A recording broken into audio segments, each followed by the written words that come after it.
तो सबसे पहले बात करते हैं बलिया लोकसभा क्षेत्र की। आखिर कितने वोटों से सनातन पांडे यहां से विजयी हुए हैं, क्या वोटिंग परसेंटेज रहा है और कितने वोटों से जो पूर्व प्रधानमंत्री है उनके बेटे हैं, आखिर उनको कितने वोटों से शिकस्त मिली है। आइए उन पर थोड़ा विस्तार से चर्चा कर लेते हैं। तो सबसे पहले बात करते हैं कि आखिर कितने परसेंट वोट गिरे।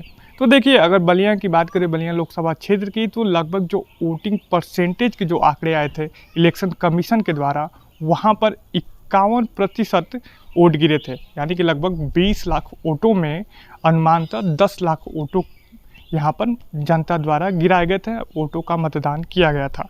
अब इसमें जो कॉन्स्टिट्यूएंसी बनती है वो पूरी तरह से कहीं ना कहीं सपा के पक्ष में यहाँ पर जाती नज़र आई, और लगभग जो वोट जो शेयर आ रहा है सामने, उसके अनुसार 46.3% सपा के पक्ष में जाती हुई नज़र आई।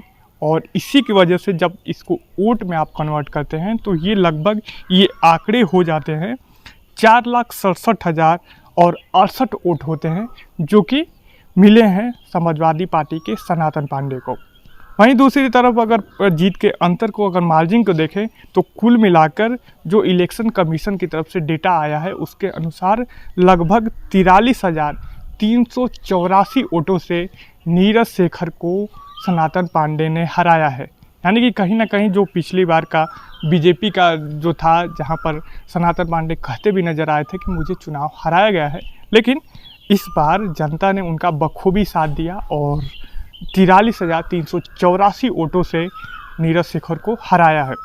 वहीं अगर बात करें भारतीय जनता पार्टी के कैंडिडेट नीरज शेखर की, तो इनके पक्ष में जो वोट मिले हैं, जो परसेंटेज मिले हैं, वो 42% वोट इनके पक्ष में मिले हैं। तो इस तरह अगर आंकड़ों को अगर वोट में कन्वर्ट किया जाए तो वो लगभग 4,23,684 वोट नीरज शेखर को मिले हैं। और वहीं जो हार का अंतर है 43,384 वोट जो हैं, इन्हें हार का सामना करना पड़ा है इतने वोटों से। वहीं अगर बात करें ललन सिंह, जो भाजपा के कैंडिडेट थे, हालांकि इनका बखूबी बलिया में रोल उतना कारगर नहीं साबित हुआ। इन पे चुनाव से पहले ही कई आरोप लग गए, लेकिन तब पर भी जो इनके वोट मिले हैं, इनको मात्र बलिया में 8% वोट मिले हैं। अब ये सवाल उठता है कि भाजपा का वोट गया तो गया कहाँ। तो देखिए, जो बीएसपी का वोटर है वो कहीं ना कहीं संविधान के मामले में या बेरोजगारी और महंगाई को लेकर कहीं ना कहीं सपा में सटता हुआ नज़र आया। और जो बाकी फुची कसर थी वो नारद राय ने पूरी कर दी बलिया में, जब नारद राय ने बयान दिया कि सपा की 13वीं करवानी है, 13वीं हम करा देंगे। तो अब इस बयान के बाद कहीं ना कहीं ब्राह्मण और नीचे तबके के वोटर, जो दलित वोटर हैं, ST SC के वोटर हैं, वो कहीं ना कहीं सपा के पक्ष में दिखे और सपा के पक्ष में उन्होंने वोट कर दिया। अब इस तरह जो 8% वोट मिले हैं बहुजन को, जो मिलते थे लगभग 20 का अनुमान था बलिया में, 20% जो वोटर हैं वो कहीं ना कहीं बहुजन के थे। तो अब ये वोटर खिसक कर तुरंत चले गए समाजवादी पार्टी में। अब इसका असर हुआ कि समाजवादी पार्टी प्रचंड, जो कि पिछले अगर 2019 के लोकसभा चुनाव को देखें तो वहाँ पर बहुजन का जो वोटर था वो सपा के साथ था और गठबंधन के साथ था। तो वहाँ पर लगभग 15,000 के आसपास में, हालांकि बाबा का उस दौरान का भी बयान है, चाहे 24 का भी बयान है कि हमें चुनाव हराया गया था। तो ये एक सबसे बड़ा फैक्टर था। और कहीं ना कहीं जो दलित वोटर हैं और ब्राह्मण स्वर्ण और इन दोनों की कॉन्स्टिट्यूएंसी अगर बलिया में देखें तो काफ़ी ठीक ठाक है, बढ़िया है, और यही मतलब निर्णायक भूमिका निभाते हैं। लेकिन इनके नारद राय के कहीं ना कहीं बयान की वजह से ये पूरी तरह से माहौल बिगड़ा, और उसके बाद 13वीं वाला बयान ना देते और उसकी वजह से ये वोट छिटक कर सपा में नहीं जाता।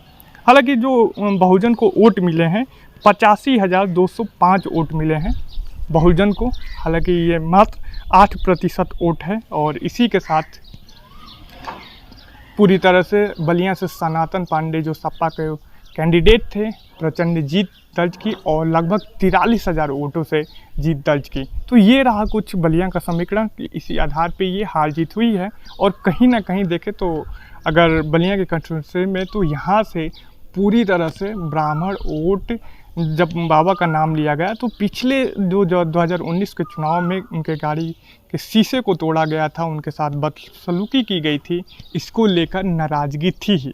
लेकिन नारद राय के बयान ने और कहीं ना कहीं राम इकबाल सिंह के छिटक के भारतीय जनता पार्टी में शामिल होने की वजह से पूरी तरह से वो माहौल बदल गया और वो कहीं ना कहीं सपा के पक्ष में चला गया। तो बहरहाल ये रहा बलिया का हाल। बलिया की जो स्थिति इस आधार पर तय हुई कि वहाँ से पूरी तरह से गड़बड़ हुआ और इसी का फ़ायदा समाजवादी पार्टी को मिलता नजर आया।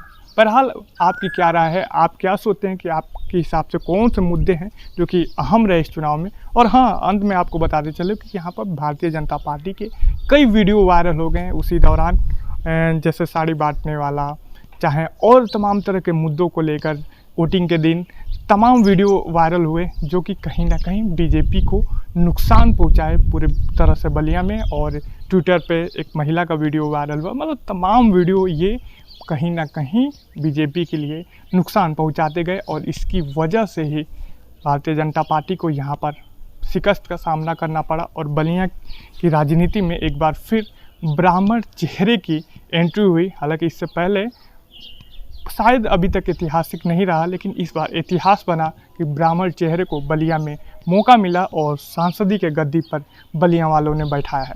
बहरहाल आपकी क्या राय है, आप अपनी राय और आपके हिसाब से कौन सा इस चुनाव में मुद्दा अहम रहा जिसकी वजह से बीजेपी की इतनी बुरी तरह से हार हुई है, आप अपनी राय हमें नीचे लिख के ज़रूर बताएं।